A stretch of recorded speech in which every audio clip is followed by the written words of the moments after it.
신천지 아웃 캠페인 등을 통해 한국 교계와 사회에 신천지의 폐단을 알려온 CBS를 상대로 신천지가 전면전에 나섰다. 지난 한 달 동안 CBS 목동 사옥과 기독교 연합회관 앞 전국 13개 CBS 지역본부 일대에서 CBS 폐쇄를 위한 서명운동에 나섰던 신천지가 이번엔 전국에서 대규모 집회를 연 것이다. CBS 목동 사옥 앞에만 만여 명이 운집한 것을 비롯해 전국적으로 5만여 명의 신천지 신도들이 모여들어 CBS 폐쇄를 외쳤다.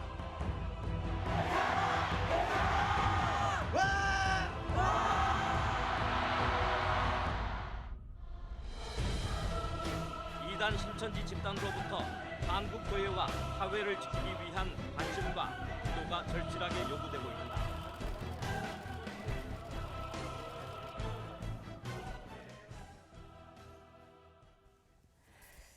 결국 이단 신천지가 대규모 시위를 벌였습니다. 오늘 주말 교계 뉴스는 신천지가 왜 이렇게 대규모 시위를 벌였는지 그 원인을 짚어보고요. 신천지로부터 한국교회를 지키기 위해서 무엇을 해야 하는지 생각해보는 시간으로 마련했습니다. 스튜디오에 종교부 송주열 기자와 전 신천지 교육장이었던 신여롱 목사 자리했습니다. 어서 오십시오. 네, 반갑습니다. 네. 먼저 송 기자, 오늘 신천지 시위가 전국적으로 벌어졌는데요. 그 네. 규모가 어땠습니까? 그렇습니다. 오늘 오후 2시부터 한 4시간 정도 전국 CBS 목동 사옥을 비롯해서 전국 13개 지역본부 그리고 종로에 있는 한기총 건물 앞에서 시위가 벌어졌는데 예. 최소 3만에서 많게는 5만까지 신천지 신도들이 몰려온 곳으로 지금 경찰 추산으로 이렇게 집계가 되고 있습니다. 네. 저는 이제 CBS 목동 사옥에서 이제 취재를 했는데요. 예. 10,000명이 흰 옷을 입고 네. 고성을 지르면서 시위를 했다. 상상이 가십니까? 저도 목동에 있었기 때문에 네. 봤습니다만 굉장히 위협적이더라고요. 네, 그렇습니다. 그 만여 명이 CBS 목동 사옥 주변을 에워싸고 CBS 폐쇄를 주장하면서 시위를 벌였는데요. 사실 이번 시위는 CBS가 창사 61주년인데요. 이런 시위, 이런 규모의 시위를 경험해 본 적이 없습니다. 그리고 또 그만큼 또 이제 이 CBS 목동 사옥에 있는 목동 주민들이 깜짝 놀랐어요. 그쵸. 특히나 이제 목동의 어떤 상권의 중심에 좀 CBS가 있기 때문에 상인들이 조금 불편을 호소했고요.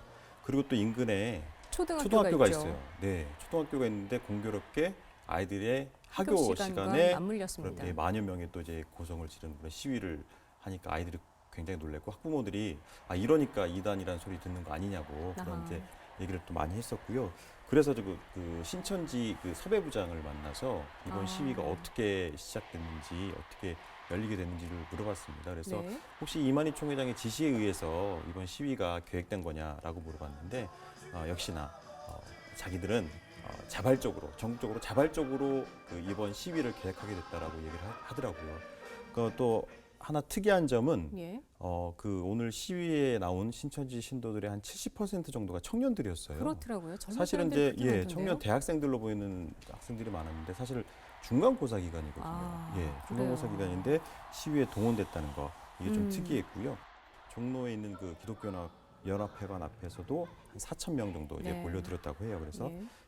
한기총이 인권 유린을 조장하고 있다. 뭐 음. 이런 걸 주장하면서 시위를 벌였고 전국적으로도 이제 수천 명, 적게는 수천 명, 또 이제 광주 같은 데는 만여 명의 신도들이 몰려들었는데요. 대전에서는 6천 명, 광주 10,000명, 그리고 또 전북 3,500명, 부산 3,000명, 대구 3,000명, 그 전남 CBS가 있는 순천에서 1,200명, 그리고 강원 CBS가 있는 춘천에서 3,000명. 그 앞에서 이제 적어도 한 3만에서 전국적으로 집계를 하면 3만에서 5만 정도 이제 예. 몰려들었다고 하는데요. 그래서 이제 굉장히 좀 CBS를 다니는 직원 입장에서 사실 좀 위협적이기도 했습니다. 하지만 이제 또 CBS에 입주해 있는 분들과 또 CBS 임직원들은 그래도 차분히 또 이제 CBS 예. 신천지 시위를 보면서도 차분히 이제 차분하려고 보던 애를 쓰면서 그 신천지 시위를 지켜봤습니다. 네. 저는 이 시위를 보면서 오히려 이게 반사회적인 집단임을 본인들이 좀 증명을 해주는 게 아닌가 이런 생각이 들었거든요. 어떻게 보면 이 시위가 그부 신천지 집단한테 어떤 득이 될 것인가 별로 득될 것 같지는 않은데 왜 이런 시위를 벌인다고 보세요?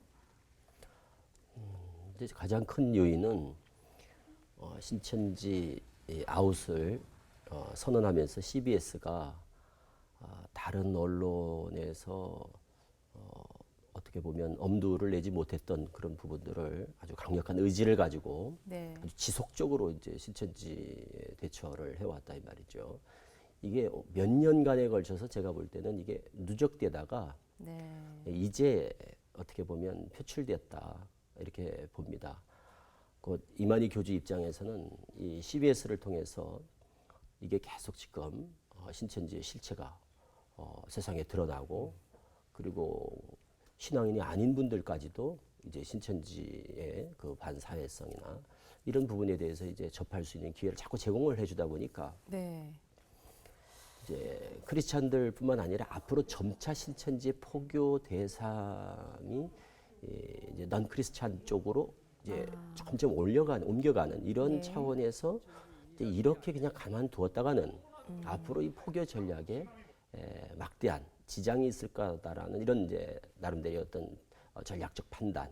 네. 그래서 한 번은 좀 어떤 CBS의 경고 내지는 어떤 위협을 지금 이제 느꼈다라는 이제 이런 표현을 하셨는데 이런 것에 대해서 부담을 주고자 했던 이런 측면이 분명히 있고 그리고 네.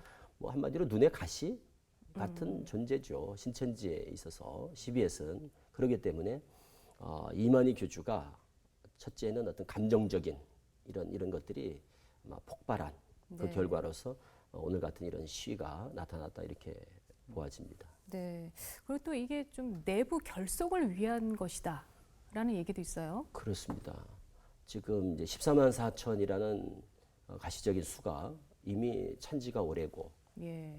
그리고 그걸 기대했던 신천지 내부의 신도들의 어떤 그 좀 실망감 이런 것부터 시작해서 네. 그리고 이제 결정적인 거는 지난번 이만희 교주의 그 성스캔들, 뭐 이만희 교주의 뭐 여인들 해가지고 몇몇 목사님들이 이제 이 문제를 제기하고 이제 폭로하는 가운데서 신천지로부터 이제 법정 송사가 있었거든요. 예. 그런 가운데 CBS에서 이만희 교주와 내연녀 김남희의 네. 그 동거, 가평에서의 동거를 아주 구체적으로 영상으로 그것을 이제 폭로하면서 법정에 제출하면서 저쪽에서 당황한 나머지 처벌 불원서를 제출했던 이런 사건. 네. 저는 그게 이만희 교주나 신천지 입장에서는 가장 큰 충격적인 신천지에 가장 타격을 주는 그런 엄청난 전 보도였다고 봅니다. 그것 때문에 이만희 교주가 가장 아마 화가 났을 것이고 네. 그래서 계속 벼루어 왔을 거라고 생각을 합니다. 그래서 내부적으로도 보지 말라 하지만 네. 그런다고 다 안 보는 게 아니거든요. 네. 좀 이상하다 하는 사람들 다 100% 완전히 세뇌가 돼서 믿음을 가진 사람들만 존재하는 게 아니니까 어떤 네. 단체나 다 마찬가지지만 조금 덜 믿는 사람, 믿음이 좀 신천지에서 볼 때 좀 유약자들, 믿음이 좀 없는 사람들은 보지 말래도 자꾸 들여다보게 되고 네. 인터넷도 보고 CBS도 보고 이러다 보면 신천지 실체를 알게 되니까 예. 그래서 이 CBS에 대해서 하여튼 오랫동안 악감정이 저는 쌓여 있을 것이다. 그것이 지금 이제 표출됐다 이렇게 봅니다. 네. 조금 전 목사님 그 세계 평화 여성 그룹 김남희 대표를 잠깐 언급을 네네. 하셨는데 그 내연 관계다라는 의혹이 꾸준히 제기돼 왔지 않습니까? 근데 그렇습니다. 혹시 뭐 후계 구도와도 관련이 있는 걸까요? 지금 현재 이만희 씨의 나이가 86 정도 된 걸로 그렇습니다. 알려져 86세. 있는데요. 네. 어떻게 좀 후계 구도와 직접적으로 연관이 있다고 저는 봅니다. 통일교의 그 문선명 교주 사후 한학자 네. 또 하나님의 교회 안상홍 교주 사후 장길자로의 그런 후계 교대가 후계 구도가 예. 자연스럽게 곧 성공적으로 이양한 케이스를 이제 그 벤치마킹을 어떤 하려고 벤치마킹을 하는군요. 하고 있는. 그래서 너무 노골적으로 우리가 이제 아는 입장에서 보면은 너무 노골적으로 통일교를 벤치마킹을 하고 있는데 이 신천지인들은 물론 이제 뭐 전혀 그걸 믿지도 않고 뭐 접할 기회가 없으니까 그래서 김남희의 그 후계 그 권력 이양 네. 이거를 위한 수순을 밟아가고 있는 그런 차원이고 그런 부분을 CBS가 민감한 부분을 지금 계속 타치를 하고 예. 그래서 문제 제기를 하고 폭로하고 저는 이게 이만희 교주나 신천지로서는 아킬레스건이다 이렇게 봅니다. 네. 그 시위 장면을 봐도 그렇지만 그렇게 10,000명 뭐 저희 CBS 사옥 주변에만 10,000명이 모여서 그렇게 운집을 하고 결속력이 있게 움직이려고 하면 이만희 교주의 영향력은 정말 대단한 게 아닌가 싶은데요.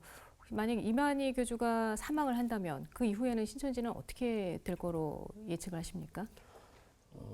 이제 보통 이제 교주가 죽게 되면 그 조직이 뭐 와야 되지 않겠는가, 뭐 이런 기대를 하는 분들도 계시지만, 그런데 이제 사이비 종교 집단의 특성상 또 예. 이전에 어떤 그 사이비 교주들의 그 전례를 우리가 보더라도 뿌리채 뽑기기는 어렵다. 그쵸. 뿌리가 뽑히기는 어렵다. 그러나 신천지는 다른 데와 좀 달리 교주의 영생불사, 그러니까 교주가 절대로 육체가 죽지 않는다라고 믿는 그 믿음이 교리적으로나 믿음적으로나 원체 강해서 이만희 교주의 사후 신천지는 다른 데서 보는 것보다는 다른 어떤 사이비 종교 집단의 교주 사후에 나타났던 그 어떤 반응보다는 훨씬 더 심할 거다. 그래서 그렇겠네요. 몇만 명이 일시에 빠지면서 네.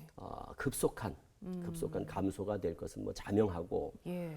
그러나 그것이 김남희가 됐던, 지금은 이제 가장 김남희가 유력합니다만 어떤 또 다른 대체 인물이 등장되면서 또 수습을 하면서 다시 한번 이제 재도약을 노리는 그런 쪽으로 이제 나아가겠지만, 신천지는 아주 치명타를 입게 될 거다, 이렇게 보아집니다. 네. 이번에 송 기자한테 질문을 드릴게요. 취재 현장에서 신천지에 있다가 탈퇴한 사람들을 많이 만났을 텐데, 그렇습니다. 네. 근데 그분들이 신천지에 빠질 때는 어떤 이유로 그렇게 빠지게 됐다고 얘기를 하던가요? 뭐 전통적인 방식은 사실은 뭐 성경 공부를 믿기로 해서 뭐 복음방이나 센터를 통해서 신천지를 이제 알게 되고 이제 신천지에 빠지는 케이스가 지금 가장 전통적인 방식인데요. 예. 근데 요즘에는 이제 좀 아까도 청년들이 좀 많다는 얘기를 예. 드렸는데, 뭐 청년들 같은 경우는 이제 뭐 취업에 관심이 많고요, 특강이나 관심사, 예. 뭐 여행, 특히나 또 요즘에는 또 스마트폰이 조금 발달을 해서 스마트폰 어플을 통해서 어떤 이게 친목을 쌓은 다음에 친분을 이제 쌓은 다음에 이제 자연스럽게 이제 신천지로 유인하는 그런 케이스가 많아요. 보면은 이제 대부분 청년들이 꿈을 키우고 또 자기 어떤 뭐 말하자면 직업을 갖기 위해서 노력하고 준비해야 될 시간에 사실 예. 신천지에 빠져서 예. 시간을 낭비하게 되는 것이죠. 예. 그러니까 지금 얘기를 들어보면 신천지에 한번 빠지면은 네. 굉장히 나오기가 어렵잖아요. 네. 뭐 옆에서 부모님들이 와서 그렇게 데려가려고 해도 엄마가 아니다, 아빠가 아니다, 뭐 이렇게까지 얘기를 하고 하는데, 네. 그러면 정말 예방이 정말 중요하지 않나 싶어요. 이번 얘기는 목사님께 여쭤봐야 될 것 같은데요. 지금 신천지 예방 교육이 정말 중요하다라는 생각이 드는데, 지금 한국교회가 무엇을 해야 된다라고 보십니까? 네, 먼저는 우리 이 신천지로부터 이제 우리 성도들을 지켜야 될, 교회를 파수하고 복음을 지켜야 될 어떤 선봉에 서 있는 예. 그런 목회자들의 네. 좀 의식이 좀 바뀌어야 된다는 생각을 합니다. 그래서 목사님들이 이 문제가 이게 개인의 문제 또는 어떤 개교의 문제가 아니라 주의 몸된 교회를 지키는, 또 복음을 지키는 우리 모두의 어떤 공동 관심사라는 것에 대해서 좀 의식을 가지시고 좀 예. 공동 대처할 네. 필요가 있지 않느냐, 그런 면에서 네. 이번에 또 뭐 교회 교단별로 또 교회 연합회에서 지역별로 이렇게 보여준 예. 뭐 연대 연합의 이런 분위기는 예. 앞으로 좀 이것이 반짝하고 끝나는 게 아니고 네.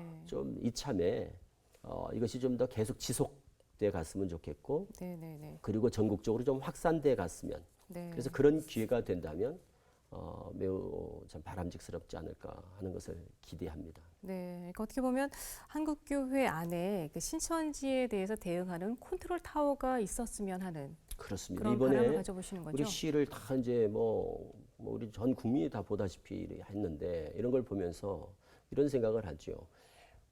과연 우리 정통교회에서 예.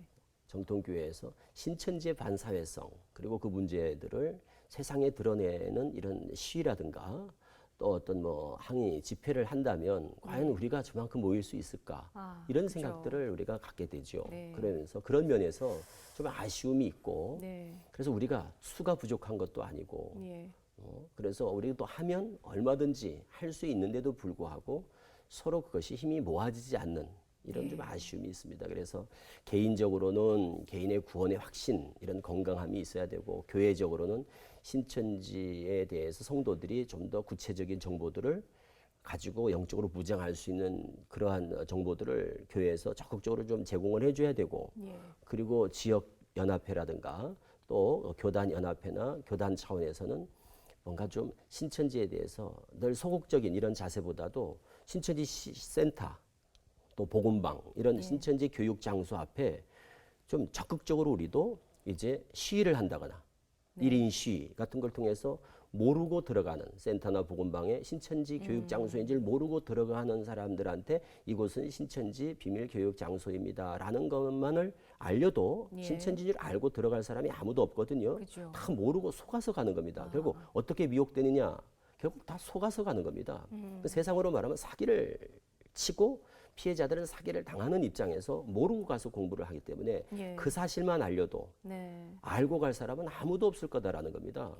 그렇기 때문에 그 부분에 착안해서 우리 교회가 이제는 어떻게든지 성도들을 덜 뺏기는데 관심을 가질 것이 아니고 적극적으로 거기 빠진 사람을 또 빠지려고 하는 사람들을 적극적으로 예방하고 막아낼 수 있는 길이 있는데도 불구하고 하지 않는 것은 너무 우리가 좀 더 소극적으로 이렇게 대처하고 있지 않나. 그래서 교회 연합회나 지역 교회 연합회에서 저는 적극적으로 신천지 비밀 교육장 앞에서의 1인 시위를 통해서 적극적인 공세. 그래서 수비가 아니라 공세적인 그러한 대처로 좀 전환해야 될 그런 시기가 되지 않았나.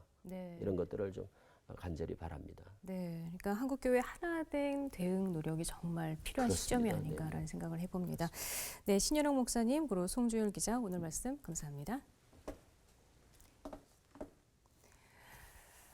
신천지 집단은 CBS 사옥 앞에서 대규모 시위를 벌이면서 CBS를 압박해 왔습니다. 하지만 CBS는 신천지 집단의 그 어떤 협박에도 굴하지 않고 한국교회를 이단으로부터 지켜나가기 위해 계속 노력해 나갈 것입니다. CBS를 위해서 함께 기도해 주시길 부탁드립니다. 이상으로 보도 특집 2단 신천지 아웃을 모두 마치겠습니다. 시청해 주신 여러분 고맙습니다.